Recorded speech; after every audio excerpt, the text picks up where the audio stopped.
Olá pessoal, espero que estejam todos bem. Nesse vídeo nós vamos dar continuidade ao que nós começamos a conversar na primeira parte desse conteúdo, que é a matéria Segunda Guerra Mundial. Na semana passada, então, vamos relembrar um pouquinho o que nós vimos para a gente dar continuidade. Na semana passada, então, quando a gente começou a conversar sobre esse assunto, a gente viu as causas que motivaram esse segundo grande confronto, essa segunda grande guerra. A gente falou no período da Belle Époque, o qual ele é o período que vem pós-fim da Primeira Guerra Mundial, que vai ser um período de paz, que vai envolver as nações europeias, que tinham uma grande rivalidade, tipo assim, França e Alemanha por conta da região de Alsácia-Lorena. Então, esse período da Belle Époque que vai suceder, né, o fim da Primeira Guerra Mundial, e outras situações também. Então a gente tem aqui as rivalidades, né, que existiam entre essas nações europeias, que ficaram ali no final da Primeira Guerra Mundial. Eu estou falando das causas da Segunda Guerra, tá? Que ficaram ali no final da Primeira Guerra Mundial, mas que não foram bem resolvidas. Foram questões que, sabe assim, ficou no ar, foi mal resolvido. Eles tiveram esses problemas e aí a coisa só foi aumentando, porque não teve um fim. Então, um dos motivos, uma das causas que vai levar à Segunda Guerra Mundial. A gente também tem a questão do Tratado de Versalhes, que foi aquela punição assim bem forte, bem severa, bem bruta, que a Alemanha recebeu no final da Primeira Guerra Mundial, que para eles foi algo muito injusto. A gente também tem a crise de 29, né, a quebra da Bolsa de Valores de Nova York, que vai afetar, podemos falar, o mundo inteiro, em que isso também vai acarretar em muita coisa. E a maneira como ficou o cenário mundial, como ficou o mundo pós-quebra da Bolsa de Valores. Claro que não foi um cenário muito positivo, né, não foi uma coisa muito boa. Porque esse período aí que vem depois da quebra da Bolsa de Valores, a gente até chama de a grave crise econômica, né, que vai acontecer no mundo inteiro, a gente chama esse período aí de Grande Depressão. Porque você vai ter pessoas que realmente, né, que vão perder tudo que tinham, tudo mesmo. Você teve pessoas que ficou assim, né, usando uma expressão pra vocês poderem entender um pouco melhor, tiveram pessoas que ficaram só com a roupa do corpo, porque elas perderam absolutamente tudo que elas tinham. Elas investiram tudo que tinham nas ações da bolsa e de uma hora para outra perderam tudo. Perderam tudo. Então outras pessoas tiraram a própria vida, enfim. Então foi um período assim realmente de depressão, uma coisa assim muito ruim, tá? Aí, por exemplo, com essa questão da quebra da Bolsa de Valores, a crise que vai gerar no mundo todo, você vai ter o surgimento, então, em algumas nações europeias de regimes ditatoriais, autoritários, totalitários. A Alemanha, né, que a gente vai ter o nazismo tendo como figura principal Hitler, né, tendo como líder o Hitler. Na Itália, a gente vai ter o fascismo e o líder vai ser Mussolini. Aqui no Brasil, a gente vai ter o período que chama de Estado Novo, e quem vai ficar à frente do Brasil, quem vai estar governando o Brasil nessa época vai ser o Getúlio Vargas, tá? Espanha também teve, Portugal também teve, que mais? Assim, países que vão ter um regime assim de ultradireita, né? Espanha, Portugal, Japão também, Alemanha, Itália, Brasil, tá?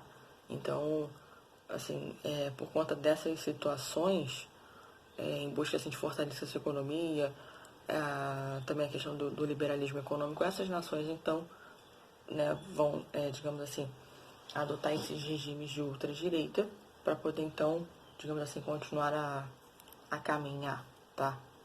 Bom, e aí, para que a Segunda Guerra pudesse, digamos assim, começar, a gente vai ter também a criação de dois grupos, de duas alianças, né? A gente vai falar, então, que a gente chama eles de eixo, que eu até falei para vocês no outro vídeo, se não me engano, eixo Roberto, porque Roma, capital da Itália, Ber de Berlim, capital da Alemanha, e de Tóquio, capital do Japão. Então, eixo Roberto, Itália, Alemanha e Japão. E a gente vai ter também o grupo dos aliados, que você vai ter Inglaterra, França, União Soviética, Estados Unidos. Muitos livros você vê até mesmo no Grã-Bretanha, tá? Então, eu acabo falando assim mais da Inglaterra, mas é melhor vocês colocarem na cabeça de vocês Grã-Bretanha. Eu vou me atentar aqui para falar Grã-Bretanha, ok? Então, cada nação, né, cada nação que estava participando, né, estava entrando aí nesse confronto, o objetivo delas era controlar o mercado financeiro, o seu mercado financeiro à sua maneira. E claro, se tivesse como, né, controlar também o mercado financeiro de outras nações, isso aí seria muito bom para eles. Aí também eu falei para vocês sobre o surgimento assim de Hitler e o fortalecimento que ele vai trazer, que ele vai conseguir do nazismo, que ele se torna, ele surge assim, né, em 33, quando ele sobe ao poder. O nazismo é uma ideologia política, tá? Que defende a total intervenção do Estado na economia, na política, na sociedade. Que mais que a gente falou também na semana passada, para lembrar aqui? O uso da propaganda também, que Hitler vai, né, utilizar para convencer as pessoas que o nazismo era uma boa, que deveria ter apoio, né, deveria ter aquela movimentação. Hitler vai controlar a imprensa. Que mais? Uma das coisas que vão favorecer muito Hitler, e aí vocês podem ver isso em filmes, documentários, enfim, né? Essas coisas que retratam, que falam de Segunda Guerra Mundial, o Hitler investiu bastante na propaganda ideológica. A gente pode falar assim, que ele fez uma eficiente máquina de propaganda ideológica, que até quem era, né, a pessoa responsável por isso daí era o Joseph Goebbels. O Joseph, ele conseguiu construir uma imagem de Hitler assim, como se fosse o salvador da pátria, tá? E aí você vai ter boa parte da população alemã acreditando que Hitler retomaria a economia alemã e que ia tudo voltar a ser como antes. E tinha-se também a ideia de que esse reino, esse poder de Hitler, duraria 1000 anos. Mas, professora, ninguém vive 1000 anos. Sim, eu já ouvi falar, né, que Hitler, ele tinha uma vontade assim, uma das coisas que ele queria fazer, tá? Ele ia viver durante algum tempo, depois ele ia dormir por não sei quantos anos, para ele poder viver mais um tempo. Então, assim, ele viveria pouco tempo, dormiria bastante, para que ele pudesse viver durante 1000 anos, para que ele pudesse governar a Alemanha durante 1000 anos. Gente, eu achei isso um pouco absurdo quando eu ouvi isso. Mas, enfim. Então, com essa coisa toda, a gente vai... então, você vai ter o fortalecimento do nazismo na Alemanha, o apoio da população também, né? A galera vai cair junto, né? Vai cair dentro aí com as ideias do nazismo. Mas também é legal, é bom enfatizar que nem todo mundo, nem todo alemão apoiava o regime nazista, tá? Mas a grande maioria, sim, sem sombra de dúvidas. E aí a gente entra, então, no assunto que eu falei que a gente ia começar a nossa aula aqui, que são os antecedentes da Segunda Guerra Mundial. Então, as coisas que aconteceram, né, o que antecedeu esse grande confronto. Então, vamos lá. A gente vai ter, então, o fortalecimento da política interna baseada na intervenção dessas nações nazifascistas, que vai garantir o início da expansão desse processo, tá? Dessas ideias aí pelo mundo. Qual era o objetivo, então?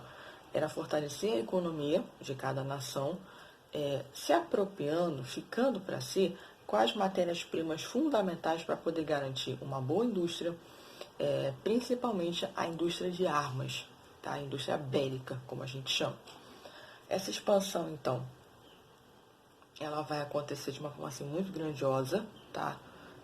E a França e a Inglaterra foram observando essas coisas acontecendo, tá? Na verdade, além de querer assim, evitar um conflito direto com os nazifascistas, tá? Com a Alemanha, com a Itália, enfim, tanto a França quanto a Inglaterra, elas viam nesse crescimento, nessa expansão da ultradireita, uma forma de combater o crescimento do comunismo, que já tomava conta da União Soviética. E a pessoa que vai representar o comunismo na União Soviética vai ser o Stalin, tá? Joseph Stalin, que eu chamo de Stalin. Enfim, tem as minhas formas aí de chamar essa galera.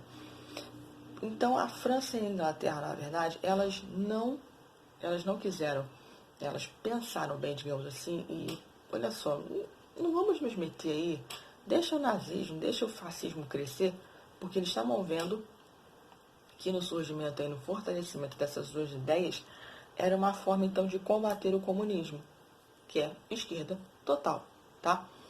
Então, eles ficaram na deles, né? Os ingleses, os franceses ficaram lá na deles. Não vamos nos meter, não, tá? A Grã-Bretanha ficou, não vamos nos meter, não. Deixa aí, quem sabe eles vão lá e nos ajudam aí nesse combate ao comunismo, tá? Então, nesse processo de expansão, a gente vai ter dois fatores políticos que vão ser decisivos para que a ideologia nazi-fascista ela se consolidasse, tá? Então, qual vai ser o primeiro fator? A gente chama de política do apaziguamento. Essa política do apaziguamento, ela vai consistir na neutralidade e na omissão das nações liberais europeias, que eram representadas na instituição política da Liga das Nações. O que isso quer dizer? Enquanto o nazifascismo não ameaçasse os territórios, né, o que pertencia a esses países como França e Inglaterra, eles não iam interferir em qualquer coisa que a Alemanha, que a Itália ou que o Japão fizesse.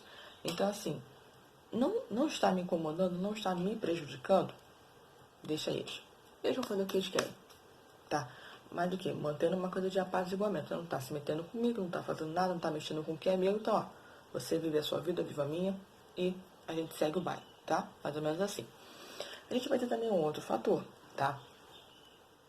É o Pacto Anti-Comintern, tá? Ele é direcionado totalmente contra a União Soviética, tá? Ele foi firmado, né? Ele foi assinado, digamos assim, pela Alemanha e pelo Japão. E esse acordo ele foi criado para poder ir contra a política de Stalin, a política que Stalin estava instalando, né, colocando na União Soviética. Porque, assim, diferentemente das nações liberais, esse pacto, então, qual era o objetivo dele? Era evitar e barrar o crescimento também do expansionismo nazi-fascista, tá? Então, os japoneses, eles queriam o controle dos países da Ásia, como Coreia, China, e esses dois países, eles estavam sob a influência da União Soviética, né? Tinham a proteção da União Soviética. E aí, em 1936, os italianos, então, vão entrar nesse pacto também, vão aderir ao pacto, e aí vão formar o que a gente chama de eixo, o eixo Roberto, tá bom? E essa aliança que vai se manter durante toda a Segunda Guerra Mundial. O eixo, ele vai do início até o final da guerra ali. Os três juntinhos, tá bom? Com isso tudo, então, assim, né, com esse pacto, a Alemanha e o Japão, eles vão ganhar também a participação da Itália. Então, esse vai ser um fortalecimento muito grande. E aí, a figura que vai, como eu falei para vocês, representar o fascismo na Itália vai ser o Benito Mussolini, tá? O que a gente também vai ter nessa história toda? Uma política chamada pangermanismo. O pangermanismo tinha como objetivo unir todas as nações, todos os povos que eram de origem germânica, tá? E aí a Alemanha, ela vai realizar a chamada Anschluss, que foi a anexação da Áustria ao Estado alemão. E o Hitler, ele era austríaco, tá? Essa política, então, ela vai despertar uma reação de uma minoria germânica que vivia em uma regiãozinha chamada Sudetos, na Tchecoslováquia. Após, então, a anexação da Áustria, Hitler então, ele vai se colocar como defensor dessa minoria, da galera que vivia lá em Sudetos, né, nos Sudetos, na Tchecoslováquia. Por quê? Essa movimentação ela acabou causando assim, uma crise diplomática e política. E se essa crise estourasse, ela poderia gerar um conflito bélico naquela região. E isso não era uma coisa que o Hitler queria naquele momento. Tá? Ele não tinha como objetivo, não era a intenção dele que acontecesse um conflito ali naquela região. tá? Então, ele não queria isso, mas ainda vai ter um outro fator. Foi nesse momento, então, quando isso poderia acontecer, que a Inglaterra e a França, elas resolvem, então, por meio da Liga das Nações, sair dessa neutralidade, que até então eles estavam no apaziguamento, lá na deles ninguém está mexendo comigo, tá tudo bem. E aí eles começaram, então, a se preocupar com as movimentações dos nazifascistas. Porque eles perceberam no momento em que Hitler anexa a Áustria, né? E aí ele fica se colocando também a favor dessa galera que vivia nos Sudetos. Aí eles pensam assim, opa, olha só, esse cara já está começando, a gente já não vai poder mais, né? Não vamos mais poder ficar parados aqui esperando alguma coisa acontecer, tá? Então,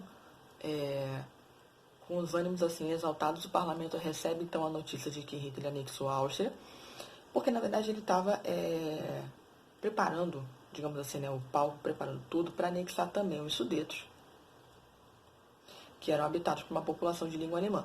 Então, a gente pode imaginar, pode pensar que foi uma coisa estratégica, né? Ele vai anexar a Áustria, não demora muito, ele também pega essa região de Sudetos, tá? Bom, e aí qual vai ser a saída buscada para poder controlar essa situação em que você tinha divergências entre a Tchecoslováquia e a Alemanha? Foi então uma diplomacia política, tá?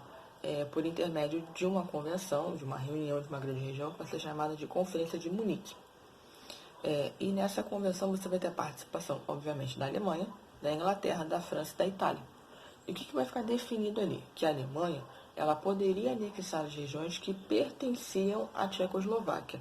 Mas, em contrapartida, você tem o mas, né? Mas ela estaria proibida de continuar o seu processo de expansão e resolveria todos os problemas que ela tivesse com esses territórios que ela poderia, que ela estava anexando na Tchecoslováquia, teria que resolver numa questão de diplomacia, com educação, sem confronto, nada de guerra, tá?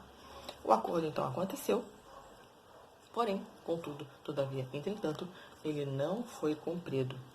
O eixo então, né, Roma, Berlim, Tóquio, Itália, Alemanha e Japão, continuou seu processo de expansão, né, política, territorial na Europa. E foi embora. Não quis saber de nada, tá? Caíram dentro. É claro que o desrespeito, né, não vai, assim, coisa boa não vai acontecer, né? Porque ele foi firmado em 1938, né, o acordo na Conferência de Munique, não foi cumprido pelos alemães e pelos outros integrantes do eixo. Então, assim, a Alemanha, ela continuou com a sua prática de expansionismo, né, com a sua política expansionista, porque ela queria dominar todo o leste europeu. Dominar todo o leste europeu. Essa era a intenção da Alemanha, né, no caso de Hitler. E aí, dois aspectos, então, foram fundamentais para os alemães nesse momento.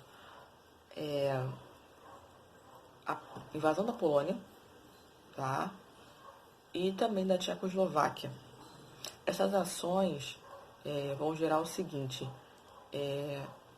essas ações vão gerar o seguinte nas nações, né, na Polônia e na Tchecoslováquia, assim, porque eram pontos estratégicos, eram pontos decisivos para que qualquer nação pudesse controlar a Europa. E aí, a Tchecoslováquia, então, na Tchecoslováquia, o objetivo era garantir o domínio sobre grandes regiões com matérias-primas que favoreceriam a indústria, o crescimento, o expansionismo da indústria, como o petróleo, o carvão, tá? Então, já no caso da Polônia, então a Tchecoslováquia seria invadida pela Alemanha, anexada pela Alemanha por conta disso, tá? E no caso da Polônia, ela foi central, a situação, né, quando a Alemanha invade a Polônia, foi o ponto central, foi o crucial para começar a Segunda Guerra Mundial. E assim, para muitos historiadores, né, a maioria deles, eles pensam que a invasão à Polônia, né, o momento em que a Alemanha invade a Polônia, foi decisiva para que se formasse, então, um bloco de aliados, que você vai ter França, Inglaterra, União Soviética e Estados Unidos. De princípio, na verdade, a União Soviética ainda não faz parte, né? A gente ainda tem primeiro França, Inglaterra e Estados Unidos, tá? Então, essa invasão à Polônia, Aí eles vão formar, então, esse grupo dos aliados. Peraí, temos que controlar essa situação, a gente tem que segurar esse cara aí. O objetivo, então, dos alemães era construir, na verdade, uma estrada ferroviária para chegar até a Prússia Oriental, que ela estava separada por uma faixa de terra que tinha sido cedida à Polônia alguns anos antes, que a gente chama de corredor polonês. Então, na verdade, a Alemanha ela queria, se vocês procurarem na internet algum mapinha, vocês vão ver, a Alemanha ela queria dominar todo o leste europeu, né? E aí eles precisavam só tomar essa atitude, dominar a Polônia por conta dessa situação. Essa movimentação da Alemanha na Polônia vai causar uma grande reação, tá? A França e a Inglaterra vão buscar estabelecer essa sua aliança, e também com a Polônia, né, vão buscar fortalecer, fazer uma aliança com a Polônia para garantir a proteção da Polônia mediante as ameaças, né, as invasões, enfim, de Hitler. Essa proteção ela vai até a Romênia e a Grécia, tá? Então vai ser uma coisa bem grande. E aí essa aliança vai fazer com que Stalin assine o Pacto Germano-Soviético. Isso também em 1939. E esse pacto era para quê? Foi para quê? Por temer que os aliados, que a França, a Inglaterra, pudessem usar essa situação para poder invadir e atacar a União Soviética, ele vai assinar esse pacto com a Alemanha. Então, Stalin vai assinar esse pacto com Hitler, com medo de que Inglaterra e França pudessem invadir a União Soviética. E aí também, uma outra situação que vai surgir dentro desse pacto germano-soviético, eles vão dividir a Polônia entre eles dois. Uma parte da Polônia fica para a Rússia, para a União Soviética, e uma parte da Polônia fica para a Alemanha. Mas também tem mais uma coisa, né? Tem várias coisas. Ia ser bem difícil que alguém, ou que alguma coisa, ou que algo pudesse evitar, pudesse controlar Hitler para que ele não invadisse a Polônia. Isso não tinha. Tá dificilmente você encontrar. Esse pacto, então, ele, de certa forma, de início, ele não permitiria que os soviéticos participassem de algum confronto, o que facilitava ainda mais essa ofensiva, né, esse ataque dos alemães na Europa. A indústria de armamentos da Alemanha, ela estava muito bem moderna, ela estava muito bem desenvolvida, nem parecia aquela Alemanha que saiu toda quebrada da Primeira Guerra Mundial. E assim, estava até produzindo, né, eles começaram a produzir armamentos, carros de guerra muito eficientes, coisas que eles nem imaginavam fazer no período da Primeira Guerra Mundial. Aí, em setembro de 1939, usando uma tática com ajuda, né, com auxílio da infantaria, tanques, aviões, que aí a gente vai dar o nome de Blitzkrieg, que é guerra relâmpago. Os alemães então vão invadir a Polônia, vão derrotar as tropas polonesas, né? Então eles vão, acabou, é tudo nosso. Essa atitude então vai deixar a França e a Inglaterra, nossa, assim, caraca, esse cara ultrapassou todos os limites.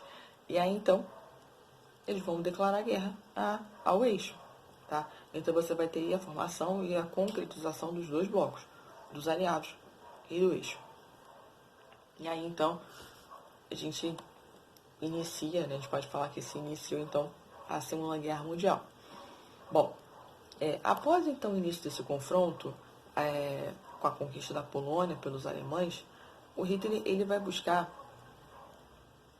conquistar outras regiões, não só para ele poder ter domínio, se apoderar das matérias-primas dessas regiões por causa da indústria, mas também porque ele queria garantir o financiamento necessário para poder manter a guerra e poder prosseguir com o seu plano de expansão política e territorial na Europa, que ele queria dominar tudo, a verdade é essa.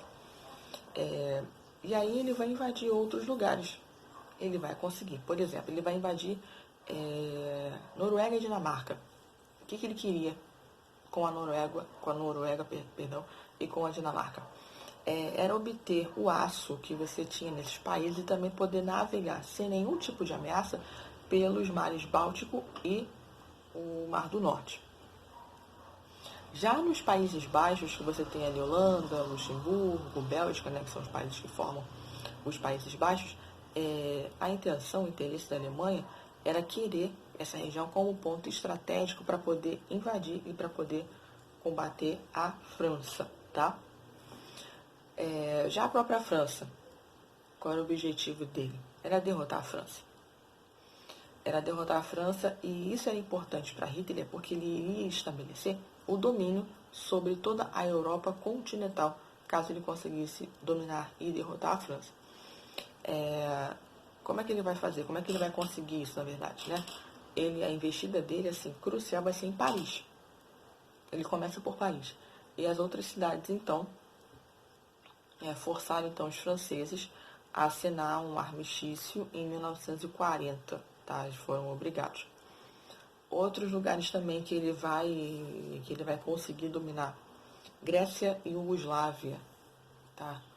A Itália, ela começa uma ofensiva pela região dos Balcãs e dominando a Albânia, e tentando invadir a Grécia, mas não vai conseguir, tá? Como era uma região estratégica, Hitler, então, ele decide ajudar a Itália. E aí, junto com os italianos, junto com os búlgaros, eles conseguem dominar essa região da Iugoslávia e da Grécia. Principalmente, né, a Grécia. Aí, em 40, estava em 39, né? Já em 40, a Alemanha ela começa a patrulhar, começa a dominar as águas do Oceano Atlântico, com seus submarinos, para poder impedir que os norte-americanos e outros países da América pudessem enviar suprimentos para os países aliados, tá? Então, ele queria também quebrar esses países para ele poder ter mais facilidade para derrotá-los e dominá-los. Os alemães também começaram uma campanha aérea contra a Inglaterra. Só que a Inglaterra ela conseguiu se proteger desses ataques aéreos dos alemães. O Japão continuou com a sua expansão no sudoeste asiático, invadiu a China, invadiu a Indochina, que atualmente são Vietnã, Laos e Camboja, invadiu Filipinas, Tailândia, Birmânia e Hong Kong, tá? E também as ilhas da Oceania. Caraca, professor, esse pessoal não parava não. Gente, foi muito rápido. Esse negócio da guerra, da guerra relâmpago foi tudo muito, mas muito, muito rápido mesmo, tá? Nesse mesmo ano, em 40, a Itália, então, que já tinha invadido a Etiópia e a Eritreia na década de 30, né? Então 10 anos antes, começou então a sua campanha de expansão pelo norte da África, invadindo o Egito, que não foi boa. Não foi uma boa campanha, tá? Os britânicos, eles então vão reforçar as suas tropas com a galera da Índia e com a galera da Austrália. E eles vão contra-atacar, tá? E a Alemanha vai ter que correr para poder socorrer, né? Os alemães vão ter que correr para socorrer os italianos, porque eles ficaram sem ter o que fazer. As forças do eixo, né? Roma, Berlim, Tóquio, Japão, Itália e Alemanha, conseguiram avançar nessa região, só que no ano seguinte, em 41, eles começaram a perder o território e começaram a ser expulsos da África 2 anos depois, em 1943. A União Soviética, nessa história toda, professora, você não falou mais na União Soviética, né? Só falou lá que assinou um pacto, que... Peraí. Né? A União Soviética nessa coisa, então, ela não ficou parada. O que ela fez? Além de ocupar a sua metade da Polônia, né, a parte que lhe pertencia pelo pacto, né, germano-soviético, em 39, tá, ela também vai invadir a Finlândia através de ameaças, tá, e também Lituânia, Estônia e Letônia. Tanto que a gente fala de União Soviética, porque é uma sigla que significa União das Repúblicas Socialistas Soviéticas. Na verdade, Stalin ele vai anexar com ameaças, enfim, vários países, e ele vai tornar, né, isso tudo na união dessas repúblicas socialistas soviéticas. Tá? Então, tá aí a explicação. É como quando a gente fala, por exemplo, do significado, né, Estados Unidos da América, ou United States of America, porque eram as colônias inglesas, né, que pertenciam à Inglaterra, que estão no continente americano, então são estados que se uniram, então, para os Estados Unidos da América. Bom, então a gente encerra por aqui essa parte, essa segunda parte, na nossa conversa sobre a Segunda Guerra Mundial, a gente continua no próximo vídeo, tá bom? Espero que vocês tenham gostado, espero que tenham entendido. Um beijo para vocês e até a próxima. Tchau, tchau.